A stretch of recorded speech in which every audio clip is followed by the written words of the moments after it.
In the wrist movement, I make an observation of something that helps me when my wrist goes up. If I think in inhalating my breath, and when my wrist goes down, and I think in exhalation, it really helps because it's like a very natural movement. But it has to be really slow because if it's fast, I'm like, so This is it has to good. be Very very good slow. observation. I can tell you more that in the future, when we will be playing with intonation, inner singing, and arm weight, and the phrasing, every time I press the key, a little bit exhale. Because this is what you're saying, when the wrist goes down, this is exactly the moment, the lowest point where we press the key. So I exhale, and sometimes I do feel so great after practice.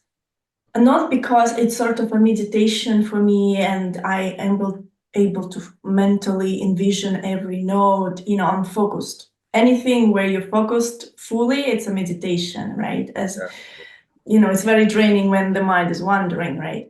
So not just that thing makes me feel so fresh and so good, like I'm dusting my brain, but also the way I'm breathing. And I never really teach how to breathe because the breathing itself becomes the result of what you're doing internally. If you focus on breathing, everything will fall apart. Okay. It's a little bit like, where do I look when I play the piano? Wrong focus.